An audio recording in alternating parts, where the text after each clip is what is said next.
اگر راستے بند نظر آ رہے ہیں اور قدم تہجد کی طرف جا رہے ہیں تو جان لو تمہارے رب نے تمہیں تہجد کے لیے چن لیا ہے۔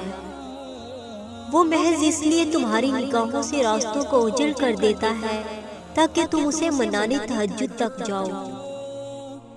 وہ چاہتا ہے میرا بندہ رات کی خاموشی میں مجھ سے ہم کلام ہو اور میں اسے سکون سے رات کی خاموشی میں اپنے بندے کو سن سکوں۔ فوراً تمہاری سن لیتا تو کیا تم تہجد کا مزہ چکھ پاتے؟ اس کی محبت کی لذت، قبولیت کی اہمیت جان پاتے؟ تہجد کا سجدہ ہر کسی کو نصیب نہیں ہوتا۔ تہجد لاڈلی عبادت ہے اور اللہ کے لاڈلوں کو ہی نصیب ہوتا ہے۔ تہجد میں مانگی ہوئی دعا رد ہو جائے یہ تو سراسر ناممکن ہے۔ تم اسے منانے کے لیے اپنی نیند قربان کرو اور وہ نہ مانے یہ تو ناممکن سی بات ہے۔ تہجد کی نماز اللہ نے بنائی ہی قبولیت کے لیے ہے۔ اگر تو کوئی دعا تمہیں تہجد تک لے گئی ہے تو جان لو تمہاری دعاؤں کی قبولیت ہو چکی ہے۔ جو دعا تم تہجد میں مانگ رہے ہو نا، حقیقت میں تو وہ دعا کب کی قبول ہو چکی ہے۔ وہ دیر فقط اس لیے کر رہا ہے تاکہ تمہارا اس سے دعا کا رشتہ برقرار رہ سکے۔ تہجد کی نماز معجزے کا ذریعہ ہے۔ جب تمہیں سارے راستے بند نظر آتے ہیں تب وہ ایک راستہ کھلا رکھتا ہے، تہجد کا راستہ۔ تہجد تمہیں اللہ کے قریب کرنے کا ذریعہ ہے۔ تہجد تو اللہ کو حال دل سنانے کا بہترین ذریعہ ہے کہ جس کو لگ جائے ایک بار تہجد کی لگن، پھر اسے رب سے ملاقات کی لگن لگی رہتی ہے۔ سجدے تو بعد میں آتے ہیں، تہجد صرف نیت کر لینا ہی اللہ کو راضی کر دیتا ہے۔ تہجد وہ نماز ہے جس کے بارے میں رسول اللہ صلی اللہ علیہ وآلہ وسلم نے فرمایا کہ اس نماز کی محض نیت کر لینے کا ہی اتنا اجر ہے کہ اگر کوئی تہجد کی نماز کی نیت کر کے بستر پر لیٹا اور سو گیا کہ کچھ دیر بعد اٹھ کر پڑھے گا لیکن اس کی نیند نہ ٹوٹ سکی تو اس کے لیے صرف نیت کا ثواب ادا کی ہوئی نماز جتنا ہوگا۔ جس نماز کی نیت کر لینے کا اتنا بڑا اجر ہے تو پھر سوچو تمہارے سجدے کیا کچھ کر سکتے ہیں۔ ادھورے قصے تو اللہ نے تہجد کے لیے ہی چھوڑے ہوتے ہیں تاکہ تم آؤ، اسے مناؤ اور اپنی مرادیں پا جاؤ۔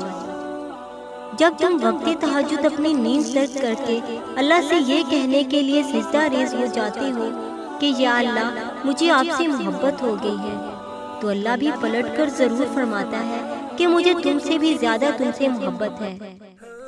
پھر اس کی محبت تمہیں ان ساری دعاؤں کی قبولیت پر ملتی ہے جن کے بارے میں تم سوچ رہے ہوتے ہو کہ یہ تو کبھی ہونے والا ہی نہیں ہے۔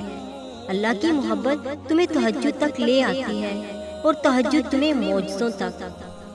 تہجد کی دعاؤں کے لیے تو آسمان پر پردے اٹھا دیے جاتے ہیں اور پھر اللہ ایسے معجزے کرتا ہے جو نہ کبھی زمین والوں نے دیکھے ہوتے ہیں اور نہ آسمان والوں نے۔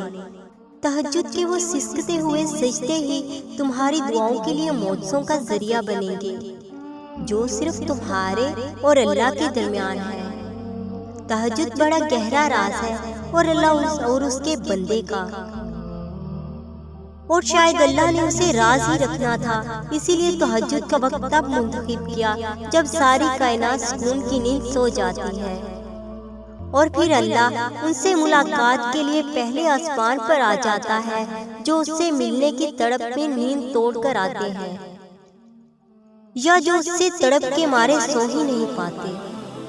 ہم اکثر سوچتے ہیں کہ جب اللہ رہتا ہی دل میں ہے تو پھر اس نے یہ کیوں کہا کہ رات کی آخری پہر میں پہلے آسمان پر تشریف لاتا ہوں اور پھر اپنے بندوں کو آواز لگاتا ہوں، ہے کوئی مانگنے والا کہ میں اسے نواز سکوں، ہے کوئی مجھے پکارنے والا کہ میں اس کی پکار کا جواب دے سکوں۔ ایسا اللہ نے تم سے اس لیے کہا ہے تاکہ تم تہجد کی اہمیت جان سکو۔ عموماً تم نماز کے ذریعے اللہ تک جاتے ہو، لیکن تہجد کی نماز وہ واحد نماز ہے جب اللہ خود تم سے ملنے کے لیے آتا ہے۔ تو پھر سوچو اللہ نے بے وجہ تھوڑی نہ تمہیں ملاقات کے لیے چنا ہوگا۔ کوئی بات تو ہے تم میں ایسی جو وہ صرف تمہاری آواز سننے کے لیے دونوں جہانوں کو خاموش کر دیتا ہے، تاکہ صرف تمہیں سن سکے، تاکہ جب تم رو تو تمہاری بے بسی کوئی نہ دیکھ سکے، تاکہ جب تم گڑگڑاؤ تو تمہارے درد کا پردہ رکھ سکے۔ وہ اپنے بندوں کی بے پردگی نہیں ہونے دیتا، وہ اپنے بندوں کی خودداری کو ہمیشہ قائم رکھتا ہے۔ تبھی اس نے تہجد جیسی نماز بنائی اور رات کی تاریکیوں میں اس کا وقت رکھ دیا۔ نہ کوئی شرط رکھی، نہ یہ عبادت فرض کی، بس کہہ دیا کہ محبت کھینچ لائے جب یہاں تک تب آ جانا۔ کوئی پابندی نہیں، جب دل کرے مجھ سے ملنے کا، مجھ سے باتیں کرنے کا تو چاند تلے بیٹھ جانا۔ تو پھر یقین رکھو، انکار کرنے کے لیے تھوڑی نہ اللہ ملاقات کے لیے اتنے جتن کرتا ہے۔ تہجد ہی تمہیں کن تک لے جائے گی۔ وہ سجدے جو راز ہے تمہارے اور اللہ کے درمیان، انہی سجدوں سے ایسے معجزے ہوں گے کہ دنیا دیکھتی رہ جائے گی۔ جب تم اس کی محبت میں اس کا پسندیدہ کام کرنے لگتے ہو، پھر بھی وہ تمہاری محبت میں تمہارا پسندیدہ کام کرنے لگتا ہے۔ بے شک وہ بار بار رحم کرنے والا ہے اور بار بار قدرتوں کے جلوے دکھانے والا ہے۔ تہجد اللہ کی محبوب نماز ہے، تو پھر سوچو جنہیں اللہ تہجد کی توفیق دیتا ہے انہیں وہ کتنا محبوب رکھتا ہوگا۔ ان کی دعاؤں پر تو اللہ مسکرا کر کن فرماتا ہوگا۔ ان کے لیے تو اللہ نے خاص معجزے رکھے ہوں گے، ایسے معجزے جو تقدیریں بدل دیں، جو کایا پلٹ دیں، جو اللہ سے ملوا دیں۔ تہجد کی دعائیں معجزے کے اتنا قریب ہوتی ہیں جتنا اس وقت اللہ تمہارے قریب ہوتا ہے۔ اور پتہ ہے اس وقت اللہ تمہارے کتنا قریب ہوتا ہے؟ اتنا قریب کہ اللہ اور تمہارے درمیان کوئی تیسرا آنے کی گنجائش بھی نہیں رہتی۔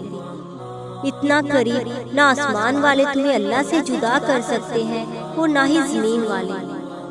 اس لمحے اللہ نصیب سے بولنے کا اختیار چھین لیتا ہے، پھر اللہ سب کو خاموش کروا کر تمہاری طرف متوجہ ہوتا ہے، اور متوجہ ہوتے ہوئے وہ یہ نہیں دیکھتا کہ اس کے پاس کیوں آئے ہوں، وہ بس یہ دیکھتا ہے کہ اس کے پاس آئے ہوں۔ پھر وہ کہتا ہے، اے میرے بندے فریاد کرو، کیا چاہتے ہو؟